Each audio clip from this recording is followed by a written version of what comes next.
I'm Michael Krasny, and I want to welcome you to another episode of Gray Matter with Michael Krasny, a weekly podcast of what we call deep dive interviews with national and international authors, journalists, tech and business experts, artists, scientists, entertainers, and opinion shapers. And you can become a member of this podcast simply by going to graymatter.show, and that's gray with an E. And you can also stream us live at 11 a.m. Pacific time on Fridays when we include your questions and comments. We cover a wide range of intellectually stimulating, engaging, and timely stimulating topics, and they're distinguished by high level content and technical excellence.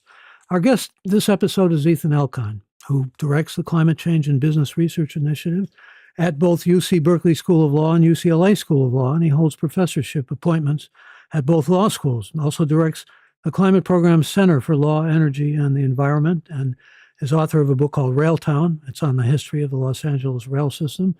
And busy lad, he also hosts a weekly radio program in San Francisco called State of the Bay on KALW, an NPR affiliate. He's a graduate of Brown and has a JD degree from UCLA Law School. And I welcome Edith Elkind to Gray Matter with Michael Krasny. Good to have you. Thank you, Michael. It's good to be with you. Good to be with you again. And let me, first of all, extend my gratitude to you and also my kudos for all the work you've done. You're out there working systematically and working constantly and in ways that really have results. And we'll talk about that, I hope, in the course of this interview. But I just want to mention, before we begin to talk, because we're going to focus a lot on climate change, that there's a little plug on the website.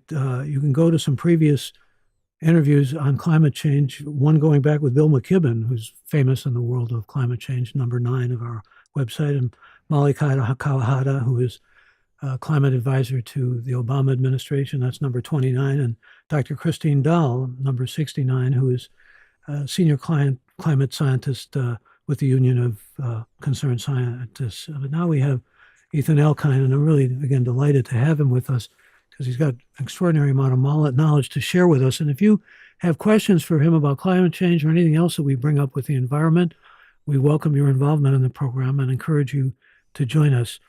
I thought we'd begin by, talking about the fact that some of these goals have been falling short, especially 2030 goals on greenhouse gas. And I know that must be a bit demoralizing, but it prompts me to ask you about a kind of report card. Do we have anything like, a nuclear clock that tells us just how a lot of people don't want to hear about doomsday and climate change.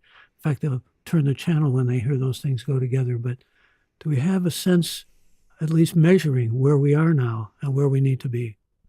Yeah, the problem is that unlike a nuclear bomb, which is basically one horrible outcome, there's a range of outcomes that are potentially possible when it comes to climate change and falling short of our greenhouse gas goals. So, any progress we can make makes a difference in terms of the worst case scenario. And there's a wide range of those scenarios. So there's a big difference between, 2 degrees Celsius of global warming versus 5 or 6 or potentially 8 degrees Celsius of global warming, which would be catastrophic. So it's really a series of gradations. And then in terms of kind of holding ourselves accountable, that's really fallen to the environmental nonprofit groups. You mentioned Bill McKibben, 350.org. That's one strong metric right there, carbon parts per million. That's one metric, but may not really communicate that much to the public either. This is what makes it challenging, that it's hard to communicate that we need to be doing as much as we can, and there is this range. So it's not necessarily a succeed or fail kind of situation. I know you're not in the messaging side of things for the most part, but we could be talking more. I mean, I watched Republican convention. I didn't see anything about or hear anything about climate change. Democrats had a young guy named Maxwell Frost from Florida who came up and said some very strong things. And there were some things about clean air and clean water in Kamala Harris's nomination acceptance speech, but not a lot. And I think part of the reason is the public doesn't necessarily respond favorably. I think the public is concerned generally. I mean, the public is obviously diverse, but there is strong concern around climate change, and it is ranks high on the list of issues that people do care about, but it's just not going to compare with those immediate concerns that people who are struggling with all sorts of day-to-day challenges in their lives, it's not going to rank that high. If you're worried about losing your house or your apartment, if you're struggling with healthcare, if you have basic economic concerns, day-to-day concerns, substance abuse, those are going to loom so much larger in people's lives than what feels like a far-off kind of a challenge. I mean, I've heard political scientists describe climate change as essentially the perfect storm of political science problems, because you've got this massive global issue where any one individual can't really do anything by themselves. It requires, to some extent, a certain degree of sacrifice, and the people that we're trying to save are mostly in the future, not now. So from a messaging standpoint, from a sort of rallying people around this cause, it's one of the most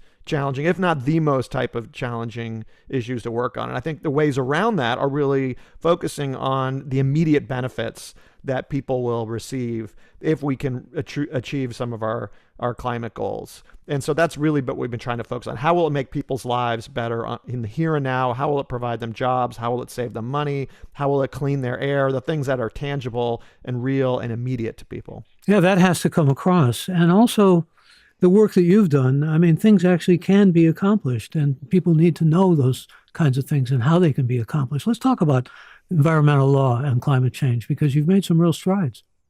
Yeah, I think that part of the story does get lost. I mean, and it's easy to get lost when you think about, the extreme weather events that are happening, the kinds of suffering, and the kinds of scientific projections, particularly those worst case projections. It's easy to kind of get lost, and this is a losing issue for us. This is one of despair and gloom. And so we lose sight of the tremendous progress that we have made, particularly on technology.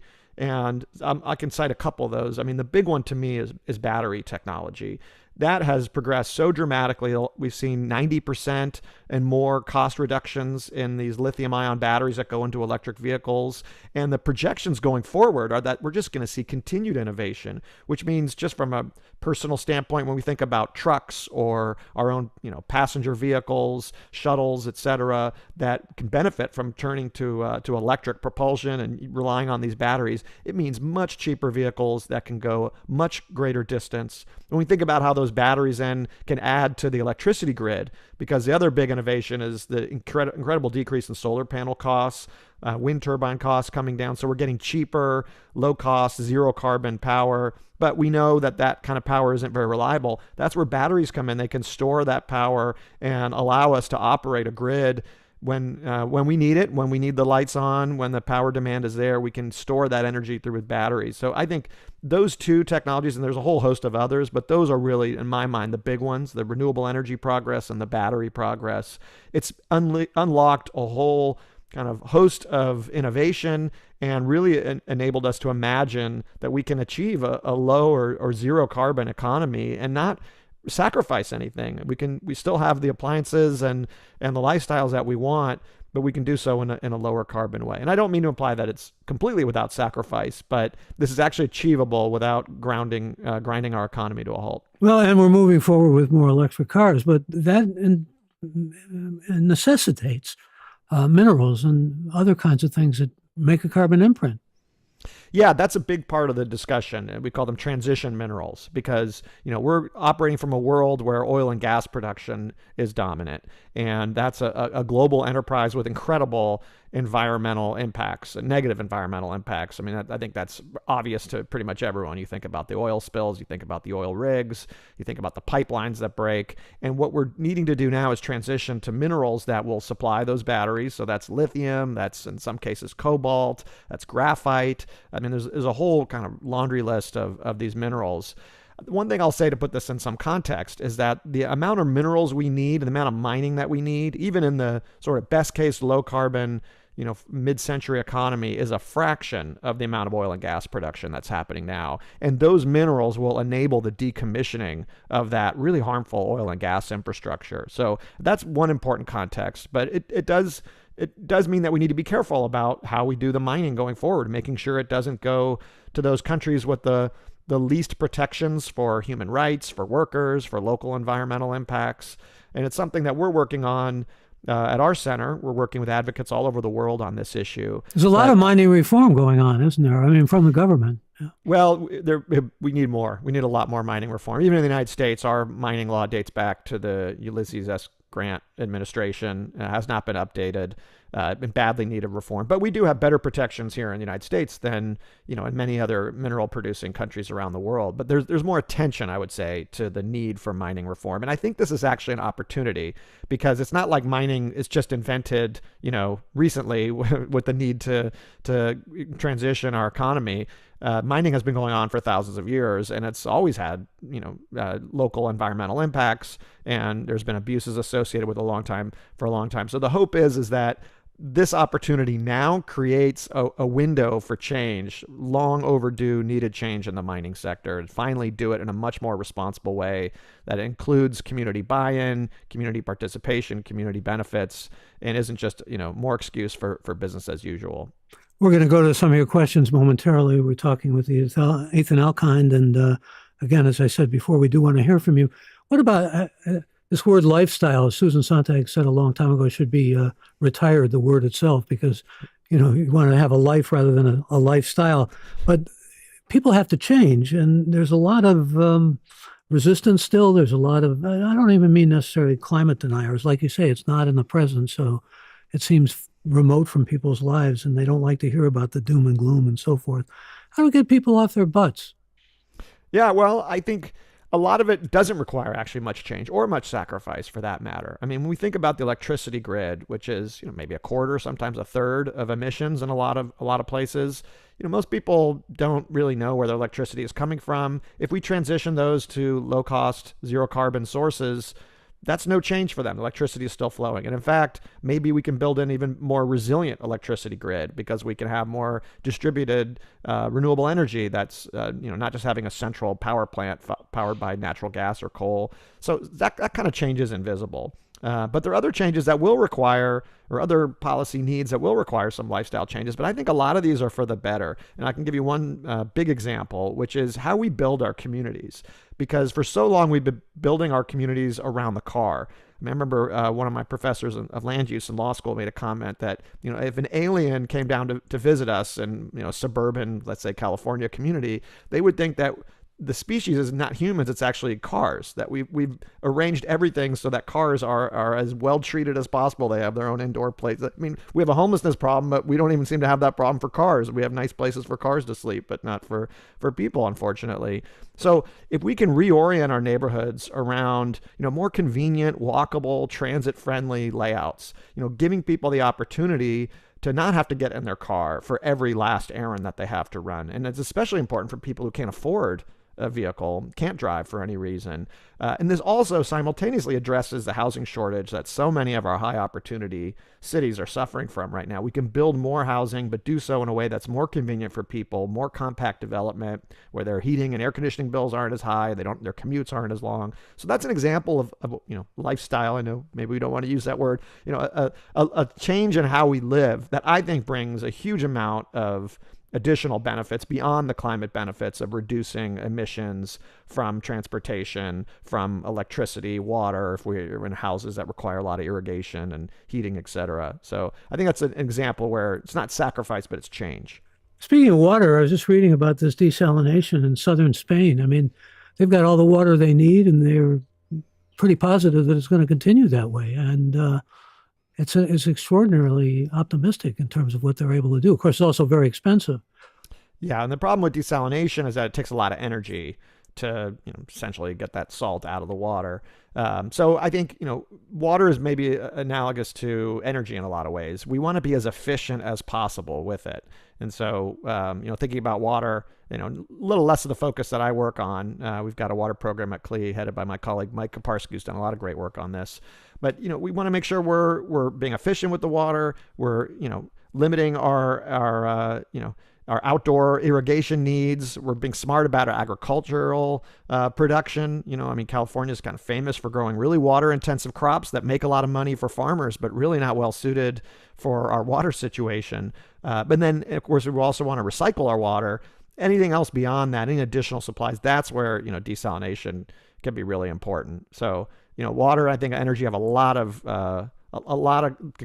comparisons there in terms of needing to be efficient first before we generate new supply. Yeah, that's a good analogy. And California still remains pretty far ahead. I don't want to get too geographic centric here, but the fact of the matter is there's been a lot of progress in California, and there are third world countries that feel still resentful. We've moved so forward in terms of using our carbon imprint and continuing the carbon imprint. And they say, hey, it's our turn, and I understand that kind of feeling of equity and feeling of being, shall we say, shortchanged in some ways.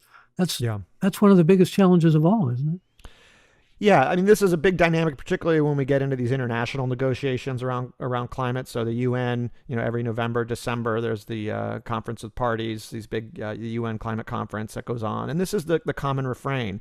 If you're a developing country, you're trying to raise your living standards, provide good jobs for people, give them the conveniences that people in the developed world have enjoyed for a long time. There is a lot of frustration. You guys created this problem, and now you're expecting us to curtail our development potentially.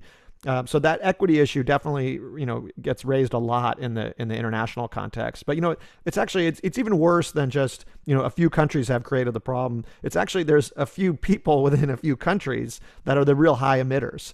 I mean, it's true in essentially any developed economy that the truly wealthy people, the top 10%, are disproportionately responsible for the emissions. And the sad part about climate change is that as we're seeing these impacts, these extreme storms, weather events, flooding, the droughts, it's affecting people with the lowest incomes first. They're often living in the most vulnerable places or have the least resources to withstand. Excuse me, Ethan, we also have to add landslides, which now have increased because of climate change. I mean, That's right. Something new. And also, what are we going to do about all these endangered species? I mean, now climate change has exceeded or passed, I think, it's hard to believe, but poaching in terms of, iconic endangered species within, say, the next generation, so many, about a third of them will be gone.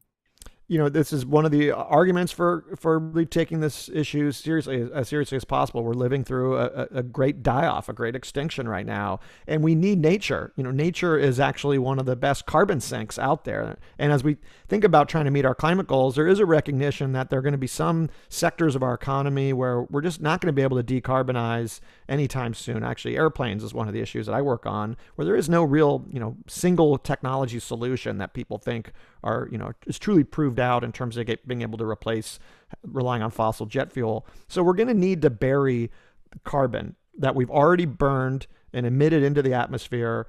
We need to take that out of the atmosphere and put it back in the ground, basically. And there's mechanical ways of doing that, but there's also using nature, natural processes. So it's important that we have ecosystems that are healthy, with the diversity of species that we need, because the plants that are part of those ecosystems are doing a natural job of capturing the carbon. And then there's different practices that we can put into place as humans tending to these natural environments to make sure that the carbon in the plants gets buried in the soil, not burned and put back up in the sky. Although prescribed burns are something we do need to do to some extent, but there's all sorts of nature-based techniques.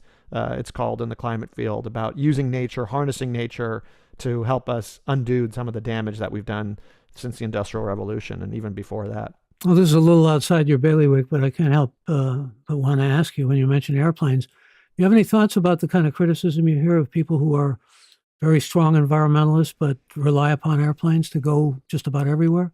Yeah, the climate shaming. My general take on this is that we're not going to solve climate change by asking individuals to just personally sacrifice in some way. This is a systemic problem that's going to require systemic solutions. And I do encourage people to, use their purchasing power, use whatever decisions they can make in their own lives to try to reduce their carbon footprint. I think a lot of it is through purchasing power. If you can afford it, getting an electric vehicle if you have to drive, or, getting rid of the natural gas appliances in your house, recycling food waste, and if you can cut down on airplane trips, that's a good thing for the climate. But the reality is it's just not a viable solution to tell people, you should feel guilty about flying. What we need to be doing is putting in place the policies to make sure that when we're flying, 5, 10 years from now, 15 years from now, maybe there's a zero emission option that's been deployed, or at the very least, we're requiring that the fuels that go into our current fleet of aircraft are low carbon fuels, and you can blend in biofuels, low carbon biofuels. And some of the airlines have pledged to do this. They're not really moving that quickly on it. But that all takes policy action. That's all systemic. So I don't think climate shaming people is going to solve this problem, because making people feel bad about a flight that they're taking. Is there anything on the horizon that, other than what's going on with batteries, that really gets you excited? That looks promising either in technology or maybe as a result of AI.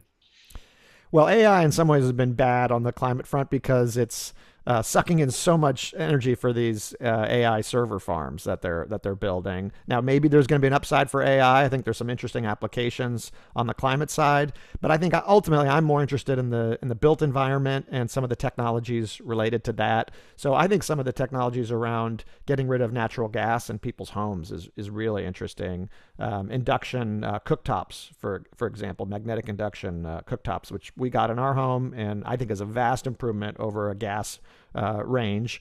Also, heat pumps, another technology that enables people to get rid of their gas water heaters, get rid of their energy sucking air conditioning units, get rid of their gas furnaces, and create a much more efficient way to get hot and cold air into homes. So that's a technology. And then this one's kind of perpetually out there, and I'm a little bit more mixed on it, but it's hydrogen.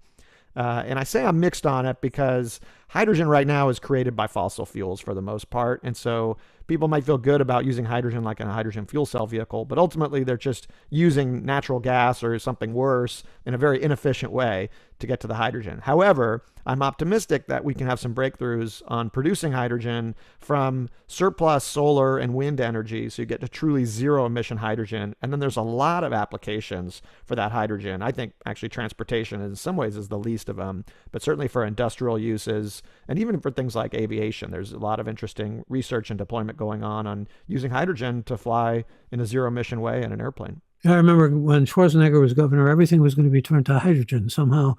Where are we on renewables now, though, as you see it? So I think they're making incredible progress. We're seeing states like California, we're on track for, by law, we have to get to 60% renewable energy in our electricity grid by 2030. We're seeing huge progress across the United States on this.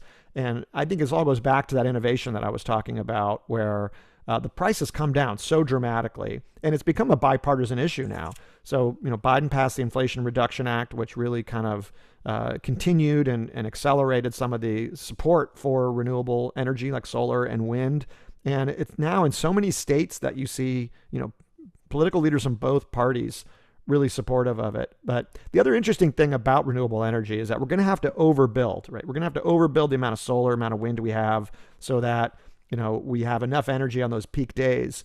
And what that's going to do is give us at certain times of the year a huge amount of surplus electricity. And we can do all sorts of interesting things with that extra electricity, including making a lot of hydrogen, which you can then store and use for those dark, windless winter days when we can't be relying so much on solar and wind. But basically, I think we're on track to exceed a lot of the original estimates around renewable energy. The prices have come down dramatically, and it's just enabled a whole host of interesting innovation and technology really all around the world. Well, since you're talking about winter days and enduring them, I'm mindful of the fact, just heard from a friend of mine who's in Arizona who said every day has been about 115 degrees. And he said, as far as climate change, what's going to be like 10 years from now or 20 years from now? We're going to have 130 degree Hades weather, every single day? Or Yeah, there's a great book that just came out called The Heat Will Kill You First, which I recommend to your listeners. And the title says it all. For upbeat reading, right? Actually, it's pretty fascinating. It does sound a little dark, but that'll hopefully grab you and make you want to read the book. But there's a lot of interesting innovation going on around this. But there's no question that the most dangerous aspect of climate change, other than someone getting caught in a devastating storm, is these rising temperatures that we're seeing. And I'm concerned it's going to make certain parts of the world essentially uninhabitable. I mean, we're almost getting there. So I mentioned the international climate agreements and conferences that go on. There was just one in Dubai last year, and I got to go to it, part of our work through UC Berkeley. And I was talking to some of the folks. I know Dubai already bans outdoor working between certain hours of the day in the summer months. I think it was like noon to 4 p.m. And we're already seeing that actually in places like Arizona. I mean, this is pretty traditional that if you're doing a construction job, you're getting to that job site really early and you're hanging it up, midday to avoid the worst of the heat. But it's going to get to the point where having air conditioning is going to be essentially a human right and an absolute necessity. Right to cooling, it's referred to, because when you're out in extreme heat, there's no shade, there's no amount of water you can drink. It gets to the point where you're literally starting to cook from the inside. I mean, you can cook meat at 120 degrees, and that's essentially what we are as human beings. And so we're going to have to figure out ways to make sure people have emergency and reliable access to places where they can cool themselves down and avoid the heat in the middle of the day. But if you look at these trend lines, Arizona, Las Vegas, parts of the Middle East, India, it's hard to imagine at this rate, these are really going to be inhabitable places, at least, throughout the year, without strong interventions like ubiquitous air conditioning with reliable electricity to support that air conditioning, because you don't want to get to a situation where the power goes out and people are going to die. We're going to potentially get to the point where it's not going to be habitable to live in these places. And more of these less inhabitable places, the more migration we're going to have as a problem, right? That's just simple equation. Yeah. And we're seeing all this already. I mean, this is not even a future scenario. We're seeing deaths from increased heat increasing dramatically from extreme heat, and migration from these disasters. I mean, as you see these more intense storms that we saw in the United States, Hurricane Katrina, fueled by higher temperatures in the Gulf of Mexico. And, hurricanes have always happened, but they're made more intense and more frequent, as the scientists tell us, from climate change, warming waters. And when cities are destroyed, when areas are flooded, people leave. And sometimes they'll come back, but sometimes there's no place to come back to. And you think about that on a global scale. I mean, there's even an argument that a lot of the migration we've seen from the Middle East, North Africa into Europe is in part driven by climate change, because that was underlying some of what's caused some of the political instability in those parts of the world. And that mass migration is incredibly destabilizing. It's created a strong backlash. It's created its own sort of form of violence within some of these communities. So it is definitely a big issue. Actually, the same argument in the United States about why we're seeing a lot of immigration from places like Central America, that there's been a lot of increase in extreme weather events, natural disasters that have forced people to think about coming north to the United States to have a more reliable, safe future. So these trends were already happening, but climate change is potentially accelerating them, and I think will accelerate them going forward. Ethan Elkind is our guest. Let me go to some of your questions, and thank you for the questions. This first one from Stephen in Chicago, he wants to know, where does nuclear fit into climate change solutions? So nuclear is famously a zero carbon source of electricity. However, it has other negative, or can have other negative environmental effects, mainly the nuclear meltdown issue and radioactivity and radio poisoning, basically radioactive poisoning from the meltdowns. And of course, those are pretty rare, but when they happen, they're high profile and people die and get sick, and it makes a lot of headlines. So you've got the nuclear waste to worry about and be concerned about. The nuclear waste as well. Right now, we're just storing those, spent nuclear fuel rods on site. We tried to figure out a place to store them in Nevada, but politically nobody wanted the spent fuel rods, on a train through their communities and then stored out in Nevada. So there are some, I would largely characterize them as political challenges around nuclear. I don't think it should be taken off the table, especially some of the smaller scale nuclear reactors that are being pioneered. Bill Gates, for example, is funding some of this deployment. I think the main issue, though, is that politically, it's very challenging to get a nuclear plant sited in places like the United States where there's so much opposition. And, given that political reality, given the reality that you need, pretty big public subsidies in the form of insurance for these facilities, because the private market is not going to insure these facilities. To me, it's not really a viable strategy politically to rely on it. And when we have these other technologies that can produce zero carbon electricity without the same level of controversy, with solar and wind coupled with batteries and other energy storage, it just feels like, why try to fight the political tides on this? This is Skip from Phoenix, kind of a statement. We'll get your response to it. He says, most sustainability initiatives stop short at the point of engaging people. There's plenty of talk about what needs to be done, but the momentum falters when it comes to actually driving awareness, adoption, and change. Yet people will change, even if they don't do it for the right reasons initially.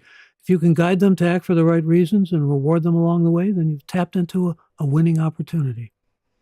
Well, I think there actually is a fair amount of outreach. It really depends on the program. It's hard to generalize. But in California, one of the things that we focused on here is, for example, in low-income communities in particular, it's really helping to support what we call community-based organizations, nonprofits that are based in the community with people working there who are from the community, to be essentially ambassadors. Explain to people, you know what, you could get a used electric vehicle for about the same price as a used gas vehicle, and you'll save this much amount of dollars. And here are the programs that you can qualify for. And here's where you could charge the vehicle. So that kind of outreach and education is really important, but it has to be done by trusted messengers. That's just one example. There's other, programs, outreach on ways to make your homes more energy efficient. Get an energy audit and see if your home is leaking. Your air ducts are leaking and you're wasting a lot of money in addition to energy. But we can only rely on outreach and persuasion so much. I mean, the most effective solutions we've seen on the climate front have really been mandates on businesses to clean up their act. That's where we've seen the most amount of progress. We wouldn't have electric vehicles, for example, without the mandate that California put in place on automakers to produce them, which helped create the market conditions for companies like Tesla and Rivian and some of these legacy automakers now to actually start producing them and help bring the cost down. Same with renewable energy. We required utilities to build it. And I think ultimately we're going to get to the point we're going to have more requirements, phasing out fossil fuel production and requiring homes to be more energy efficient, requiring natural gas to get out of buildings where it's dangerous and polluting anyways for our indoor air. But it does take a lot of different policy approaches. There's no one policy that's going to solve it. Even with those requirements on businesses, we need subsidies for research and incentives for consumers if there's a higher cost associated with a transition. So outreach is part of it, but it's not going to solve it just by itself. A kind of appropriate question from Jane. Thank you, Jane. She's in San Francisco. She wants to know, when will the SEC require publicly traded companies to report on their Scope 3 emissions? Well, that's a big issue. I don't know if people are in the weeds on SEC and Scope 3, but there's different classes of emissions. There's the direct emissions that a company might be responsible for, and then there's a sort of indirect emissions from their products or services, and that's what that's referring to. We've seen the SEC, the Security and Exchange Commission, try to act to require large companies to disclose their essentially the climate risk, their carbon footprints. And that's gotten a lot of pushback. I mean, this is an issue that Republicans were right at the get-go and have been trying to prevent. So, I don't know. I think it's going to take a lot of political will to get that done. Maybe if Kamala Harris gets elected, we'd have a new SEC chair, maybe new political dynamics. But, disclosure is important. But and the federal government is important. But I also think, in my experience now working on this issue for over 15 years at UC Berkeley, there's a limit to what you can really rely on the federal government to do. It can provide money. It's pretty good at that, tax credits, subsidies.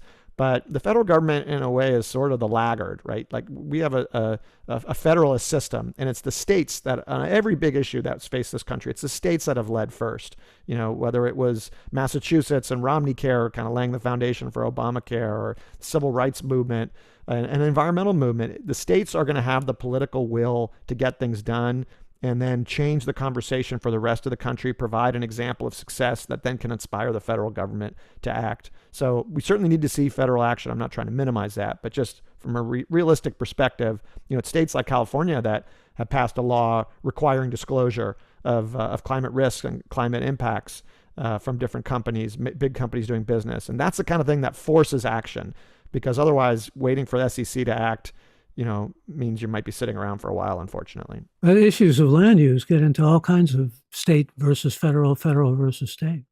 Yeah, land use, I mean, actually, it's kind of worse than that in a lot of ways. I mean, it's a very local issue. We have a very decentralized form of governance in this country, and that's by design. We value individual rights and freedoms and input from different participants in a community. But, often what happens at the local level is determined by, 5 people on a city council, or in a rural county, 5 county supervisors somewhere. And they often have veto power over transmission lines that we might need, at a national level to get renewable energy from one area to another, where, like Wyoming, where there's a lot of wind, to cities like LA or Salt Lake City, et cetera. And they often have veto over things like high-speed rail, which we also need to build, take pressure off our airports and highways, et cetera.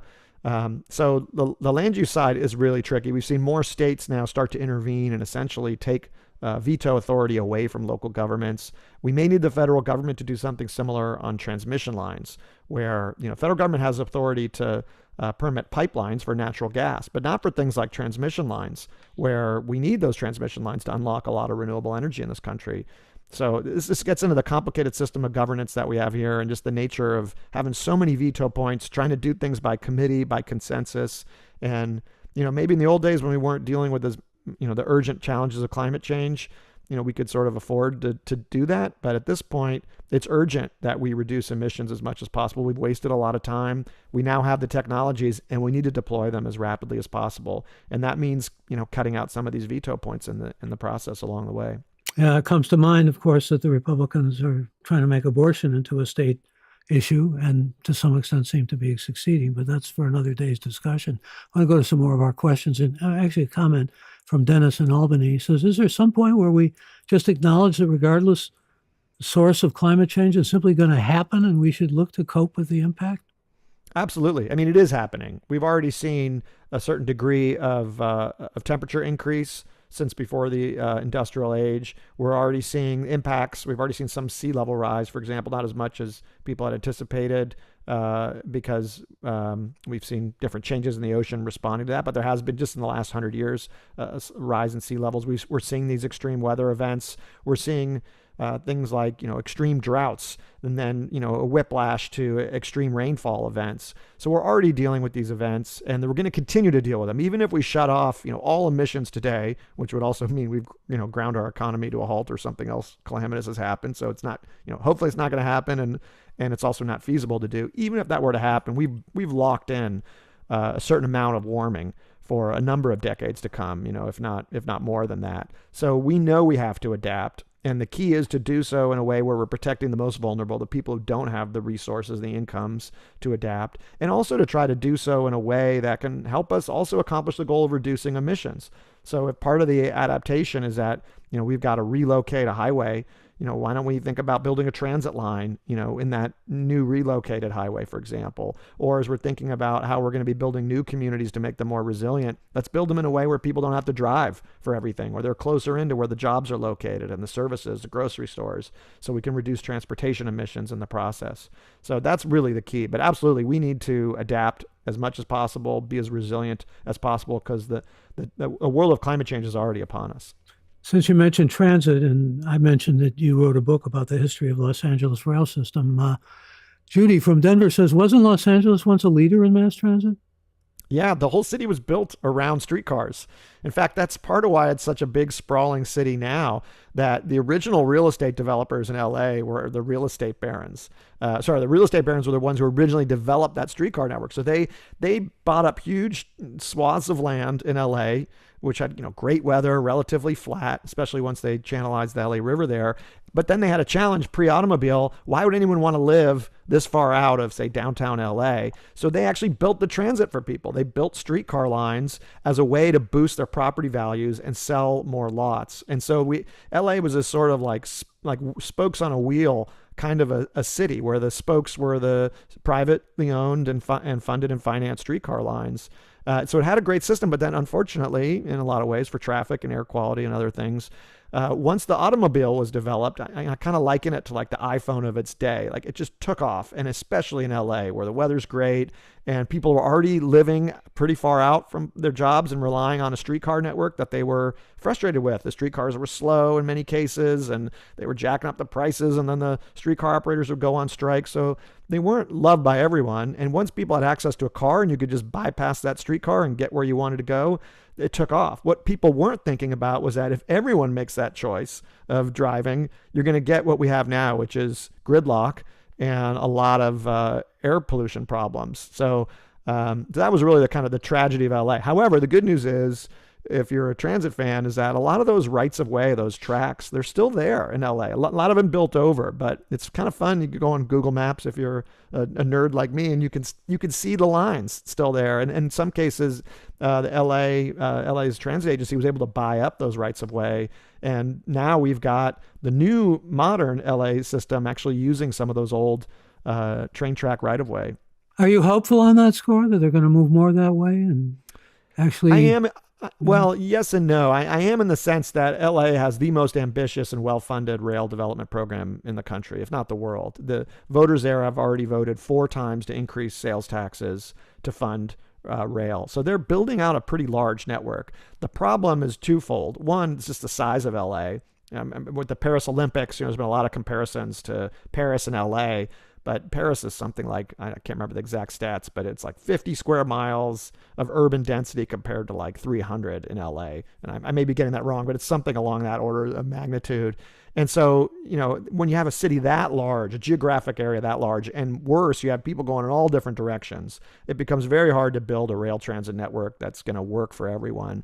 And then the other factor here is just that rail is never going to serve everyone's needs. And it's much more important that LA develops a really robust network of bus only lanes and bike lanes too, to give people multiple ways to get around where they're not going to have to be stuck in traffic and they can get where they need to go much faster. And if it's, enjoying the nice weather that LA benefits from most of the year, outdoors on a bike, it's a lot more fun.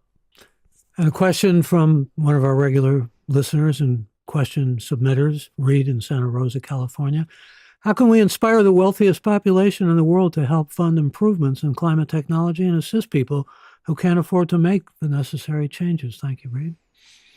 Well, I think it'd be hard to inspire them. And although we have seen, folks like Bill Gates, and some of the other, Bezos, for example, has a Bezos Earth Fund, and his ex-wife is funding a lot of climate adaptation and support for, lower income community groups on the environmental justice side. We're seeing, certainly the sort of billionaire class, if I can refer to them that. There's a number of representatives there who are funding a fair amount, but inspiration is only going to take us so far.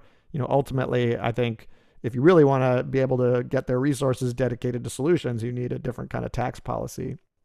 And rolling up your sleeves, I'm afraid, too, is part of it, part of the picture. Here's a question from Sarah. This seems to come up in climate change discussions. How important are mangroves to slowing climate change? Yeah, mangroves They matter.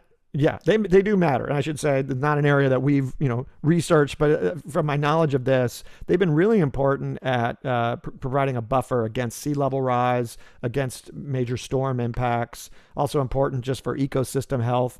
And there have been some interesting studies with some of these major hurricane events that have come in, that areas that have been able to preserve their mangroves have really been able to withstand a lot of the climate impacts much better than areas that had cleared their mangroves. And actually, even going back to the tsunami, a number of tsunamis that we've had, those mangroves are really important as buffers there too. So even beyond the impacts of climate change, although sea level rise will make a tsunami more devastating too. So yeah, there's all sorts of species out there that are our friends, and we're going to need them. So we need to be doing more to give them a safe and good place to prosper and thrive. I've been reading about something that maybe you can shed some light on: corruption in the electric vehicle beltway supply chain. I have not read anything specific on corruption. I mean, there's been a long history of corruption in the mining sector in general. So I don't know. I mean, nothing I've seen in the work we've done on battery supply chains indicates there have been some scandals, yes, but this is part and parcel of a long-standing dynamic, especially in some of these, lower income mineral producing countries where you've got, large companies with a lot of resources from Europe, the United States, coming in, and now China actually, and offering a lot of sweetheart deals, a lot of corruption. So the corruption scandals that I've seen in the mining sector are just sort of writ large and not necessarily tied to electric vehicles. However, as we're scaling up these new sources of demand for lithium and nickel and cobalt, there's kind of new opportunities for scandal and corruption. But corruption is a really important issue to think about in general as we're thinking about a more secure supply chain, because rightly so, a lot of the headlines are about things like child labor and the local environmental impacts and pollution. But corruption also is a major challenge, because it undermines so many rights and undermines the economics of these projects, and is ultimately kind of a tax on everybody when that happens. So when you think about what can be done to ameliorate the corruption problem, what comes to mind? Well, some of it is about specific reforms in the mineral producing countries. A lot of it is about daylighting transactions, trying to have much more transparency. And there's been some interesting work at the international level around some better standards on mining in general. So IRMA is one of them, the Initiative for Responsible Mining Assurance. It's a voluntary standard, but it's got buy-in from a wide range of stakeholders and industry, and it provides things like audits on some of these facilities and adherence to standards around things like corruption. So we're seeing a lot more attention being paid to this, and ultimately it needs to be daylighted, and there needs to be reform at the mineral producing country level and also at some of the international levels. The downstream buyers, need to have some assurance that they're not buying minerals. Minerals aren't in their supply chains that are coming from corrupt deals. Question from Bill in Portland. Thank you, Bill. How important is large-scale food waste composting in fighting climate change? Most places seem very behind on this. Food waste is a big issue, mainly because food waste creates methane, and methane is a very potent greenhouse gas. And if we could get rid of methane today, we would buy ourselves a lot of time on climate change. Some people are more concerned about methane than other gases, in fact, that we've been concentrating our... Yeah, there's a strong reason for that, which is that it would really make a big difference for our long-term efforts if we could cut out methane in the short term. Because it's such a powerful greenhouse gas. It only really lasts for about 20 years in the atmosphere, but it can do a lot of damage. So we could buy ourselves a couple decades if we could reduce methane emissions or eliminate them even. The other thing about methane is that it's a product. It's something that we should, oil and gas industry, for example, leaks a lot of methane. That's losses for them. So, there's a lot of ways we can sort of work with industry to help reduce methane emissions, but they also come from food waste. Food waste, as it decomposes, will lead to methane emissions. So we could be doing a lot more on that front. Then there's a lot of different approaches to that. Unfortunately, we throw out a huge amount of food in the United States. So some of the approaches might be around education. Some of it might be around having some real strict targets around trying to reduce food waste and really trying to put in place some systems that can help make sure that people, buy more efficiently, and educating people that you can actually use food in your fridge a lot longer than the expiration date often will say. So there's some interesting recipes I've seen online for what you can do with, yogurt that's old, milk that's old. And also, like I say, we may need to think about this more systemically. There are states like California that do have laws in place around food waste and methane. It's a hard subject to tackle. Well, we'll stay with food and California for a moment, because Steve from Sacramento says you mentioned water-intensive crops in California. It seems like we need to help educate people to eat local, but to also eat climate-friendly local food. Yeah, this is maybe another example of that sort of tension between systemic reform and individual choices. I do think it's great if we can educate people about, eating locals, if they can afford it, if the supply is there. I mean, we have many low-income parts of our country where they're called food deserts. There's no grocery stores. There's no fresh food available. So we can do a lot more on that front. But when it comes to, which farmers are growing what type of crop, that's really a systemic issue. We have the policy and economic incentives in place for growers to be producing crops that take a lot more water than what's naturally provided. And, they can pump groundwater. It's only started to be very loosely regulated in places like California. So these are real systemic issues around what's being produced on the food level. Education outreach to people is important, but again, that also requires systemic reform to make sure that people, the best low cost, most delicious option to them is something that's local and fresh and relatively low carbon as well. And a question from Paul in Miami. Thank you, Paul. How does work from home affect climate change? It seems like working from home would be good for the environment. Well, initially, when COVID hit and everyone was working from home, all the people who could, I should say, work from home. It takes someone who's, doesn't need to be out there on a construction site or delivering things to have the privilege to be able to work from home and the security to do so. We saw pretty major climate benefits because vehicle miles traveled, the amount of driving people were doing, which just plummeted. Now, of course, we're still kind of figuring this out, but we seem to have settled into this more hybrid work environment for, the keyboard economy folks. And actually now the evidence is a little bit more mixed, because while we're not seeing the commutes on a regular basis, we are seeing people running a lot more errands in their local environment, maybe errands that they wouldn't have run as much before. Maybe it's an excuse to kind of get out of the house and they don't have to be quite as efficient, pick up things in one trip when they only have a little bit of free time, before and after their commutes. The other thing is that we've seen transit ridership really plummet, and people who are going back to work often are not getting back on the trains, they're driving. So we're seeing increases in traffic now from people who used to be riding the transit systems. Not totally clear why that's happening. Could be that traffic did go down, so that encouraged people to drive, and now they're kind of in the habit of driving. So it's been a bit of a mixed bag, but I would say, ultimately, it could be a real positive at least on the driving miles, if we kind of arrange things better. Again, if people didn't have to drive for every errand, and lived in a more compact home where it didn't take as much to heat and cool the home during the day when they're at home working. Those are all other strategies we need to put in place to really maximize the environmental benefits. Using more computer power too, of course. Yeah, more computer power at home as well. And so thinking about efficiencies with that. So, there's a lot of pluses and minuses, I think, when it comes to working from home, but we just need to kind of do it right. One other potential upside is that we have a lot of vacant office space, right? Even as we go to a hybrid work model, it seems like we just need a lot less office space in general, which is bad if you're in commercial real estate. However, there's opportunities to transition those empty office buildings to housing. In some cases, not really viable, but there's a lot of opportunities there, and we need more housing, especially in our cities. It would be a way to revitalize some of our downtowns and potentially save our transit systems too, because so many transit systems were built specifically around moving office workers, from home to their desk. And now that they don't have that market to rely on and ridership has fallen, replacing them with people who are living in these downtowns and converted office buildings could be a way to save those transit systems and continue to get those climate benefits.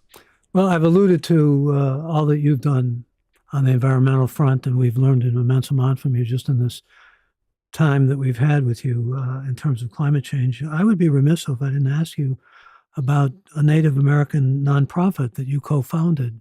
This is looking for tribal justice. What are you doing on that score? Yeah, so this is something I started actually when I was in law school. It's called the Naquatsvewat Institute, which is a Hopi word because our first project was based out at the Hopi Indian Reservation in northeastern Arizona. It means in a friendly way, and it's a nonprofit. It's a Native American nonprofit. I'm not Native myself, but working with Native Americans to help get that started. Working with tribes to help improve their governance systems, basically, and specifically on things like tribal courts. Moving some of the disputes that go to tribal courts, moving those to mediation, which in communities like at Hopi, that mediation is more closely associated with their traditional form of dispute resolution than an Anglo-style court system where there's one winner and one loser. The judge makes the decision up or down. And so having mediated outcomes can often help resolve a lot of these disputes that in many cases are intergenerational, across the tribes, across villages, and hold up things like, economic development and who can inherit the home and who can plow that field. So that's a project that I'm very proud of, Naquatsvewat Institute. And it's still going, working with my colleagues from UCLA Law School on that. And actually that experience working with tribes has been really helpful on things like the battery supply chain issues, because the stats on what percentage of our mines are near tribal reservations is pretty astounding. I mean, it's often tribes and tribal communities that are on the front lines of mining impacts. And in some cases, that's a real positive for them because there's not a lot of economic opportunities in these very rural tribal communities. But, in many cases, it means that all the local negative impacts are essentially foisted on tribal communities, while all the economic benefits are going to large companies, large mining companies, and people who don't live in the tribes who get to enjoy a cheaper, electric vehicle or whatever the product might be from these mines. It's not just electric vehicles. So it's helped me understand a bit of the tribal perspective in working with tribes as they're engaged on these mining debates. It's also what's come to be called environmental racism.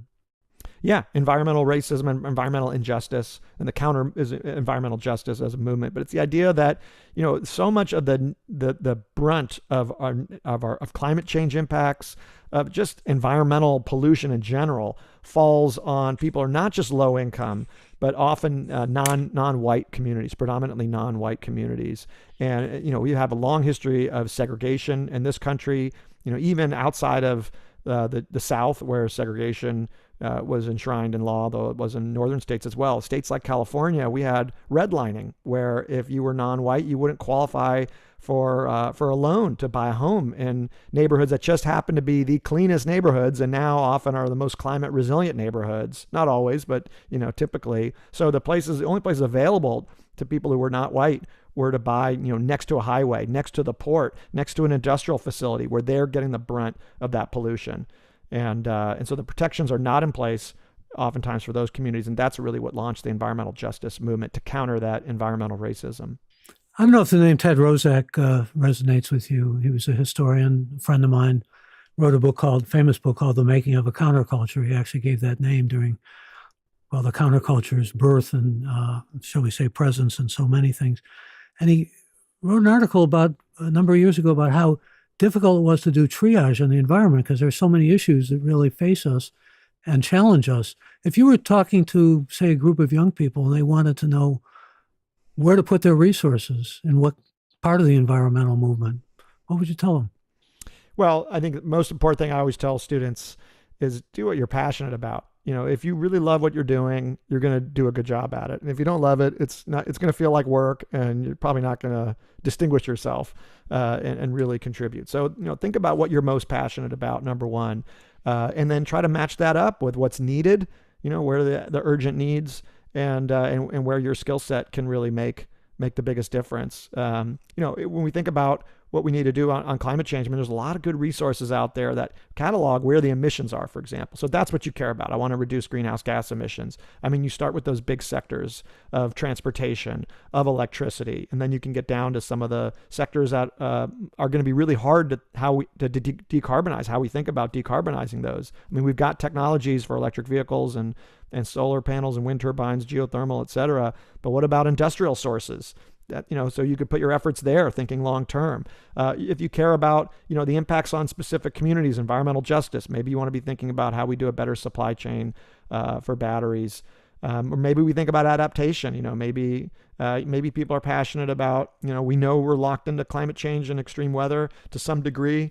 How can I protect communities that are truly vulnerable? So I think it really depends on the person, because there are so many issues out there, and we all just have one life to live and lead. So we got to, use that as effectively as we can and choose something that you're passionate about. Or maybe it's a whole host of things. I work on a lot of different topics, and there's some they're all interrelated, aren't they? They're all interrelated, and we do need people who can see the connections between, solutions in one sector may inspire a solution in another sector. But I think ultimately you got to do what you're most passionate about. What about better transportation? Let's at least talk about that for a moment before we conclude, because you did a whole book on the metro system, and I know you've done a lot of study of transportation, not only in urban areas, but how do you do better transportation those people who don't have the availability of ease with transportation who are out in remote areas? Yeah, in remote areas, the other issue is that those are the people who drive the most. They actually have the most to gain from having a more efficient way to get around. And it takes multiple types of solutions. Rail is really only appropriate for really densely populated places. In the outlying areas, you can have buses, but you can also have shuttles. I was out actually working with the Naquatziwet Institute. I was out in the Eastern Sierra, which is a very remote area. I needed to get to the airport in Bishop, California, which is a tiny airstrip. And I was staying in a motel a couple miles away. They just have transit on demand. I just made a phone call, and the county has a service. Really nice shuttle driver came over, picked me up on the street corner. Had to wait maybe 15, 20 minutes. Wasn't that bad. And I got a direct ride to where I needed to go. And so for a rural community like that, having those sort of on-demand, lower energy, lower impact types of travel options is important. But we also don't want to lose sight that rural communities also can be very walkable too. There's downtowns in rural areas. They may not be as big as, a big city, but you can build, walkable areas that are car-free, even in a rural area. What mostly keeps you up at night, and what are you hopeful most about? What makes me personally the most concerned, or sad, I should say, is, I think this might be true of a lot of people in the climate fight, and maybe in general, is that there are certain places on Earth that I just love, from a sort of natural beauty perspective.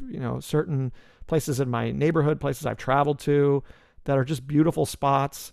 And the types of species, the plants that make up the character of that place. It's sad to me to think that, this is, everything's time limited on Earth, but that we've greatly accelerated the demise of places that I particularly love. So that makes me personally, sad to think about. It makes me feel like I just want to enjoy what we have while we have it. And I've got kids, and I want to expose them to it and just teach them just to appreciate it while we have it.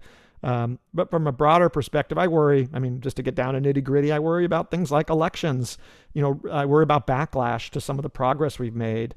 I worry about, for example, if when Republicans come into office in the White House, they try to revoke what California can do, our sovereignty on things like requiring electric vehicles. And so those kinds of policies just have huge ripple effects because what we're doing in places like California are creating markets and templates for policy action that can inspire worldwide change. So I do worry about the politics, but there's a lot we can all worry about. So I do want to emphasize just how much progress we've made and how much we still have control over the future and the outcomes, because they're definitely not certain. They're not defined yet. It depends on what we do right here and now. And you remain hopeful and passionate.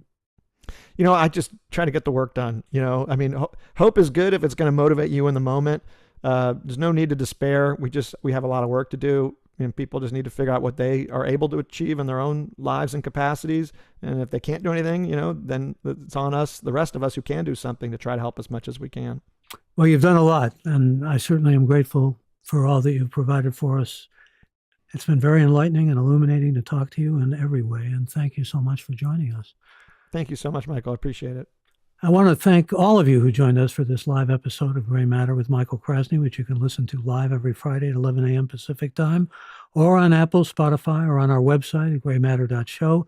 If you haven't yet become a member of the podcast, I invite you to join by simply going to the website, graymatter.show, where you can find previous episodes. I mentioned a few having to do with climate change at the beginning of this episode, and that's Gray with an E again. I also invite you to mail any reactions or suggestions you might have to me directly at mkrasny@graymatter.show. I want to thank our great team, Gray Matter with Michael Krasny team, Alex, Shannon, Chad, Kevin, Jeff, Colleen, and Tanya, and a special thanks to our guest, Ethan Elkind. I'm Michael Krasny.